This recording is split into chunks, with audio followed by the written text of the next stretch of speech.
আটকে গেছে রোহিঙ্গাদের ভাসানচরে সরানোর প্রকল্প। ধারণ ক্ষমতা 1 লাখ হলেও 4 বছরে কক্সবাজার থেকে গেছে মাত্র 37,000। বর্তমান সরকার প্রকল্পটিকে গুরুত্ব না দেওয়ায় প্রক্রিয়া বন্ধ রাখা হয়েছে বলে জানান শরণার্থী ত্রাণ ও প্রত্যাবাসন কমিশনার। এদিকে মানবাধিকার কর্মীরা বলছে, সংকট সমাধানে রোহিঙ্গা প্রত্যাবাসনই মূল লক্ষ্য হওয়া উচিত।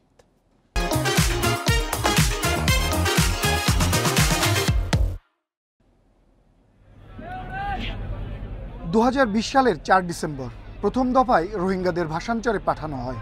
শেষ গেছে 2024 সালের অক্টোবরে। 37,000 রোহিঙ্গাকে স্থানান্তর করা হলেও পালিয়েছে 7,000। এরপর থেকে আটকে আছে প্রকল্পটি। শরণার্থী ত্রাণ ও প্রত্যাবাসন কমিশনার জানান, রোহিঙ্গাদের অনাগ্রহ ও আন্তর্জাতিক সংস্থার আপত্তির কারণে প্রক্রিয়া বন্ধ রয়েছে। সরকারও একে ব্যর্থ প্রকল্প মনে করছে।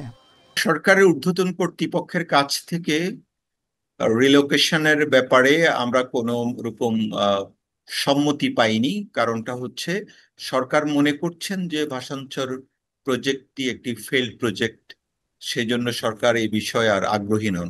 আন্তর্জাতিক সম্প্রদায়, বিশেষ করে ইউএন এবং আইএনজিও, এরা কখনোই আসলে ভাসানচর প্রকল্পের ব্যাপারে আপনার পজিটিভ ছিলেন। বিগত সরকারের পদক্ষেপটি বাস্তবসম্মত ছিল না দাবি করে মানবাধিকার কর্মীরা বলছেন, স্থানান্তরের বিষয়ে প্রথম থেকেই আপত্তি ছিল। এতে রোহিঙ্গা সমস্যা কমবে না, বরং বাড়বে।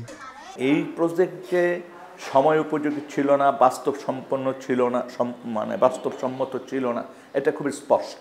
রিলোকেশনের বিষয়ে যে সরকার বর্তমান যে সিদ্ধান্তটি নিয়েছে যে আর কোনোভাবেই রিলোকেশন করা হবে না, এটা অনেকটা যৌক্তিক। কারণ আমাদেরকে এখন মনোনিবেশ করতে হবে এই রোহিঙ্গাদের কিভাবে সম্মানের সাথে, তার মর্যাদার সাথে অধিকার নিয়ে তারা যাতে তার নিজ ভূমিতে অর্থাৎ মায়ানমারে ফেরত যেতে পারে।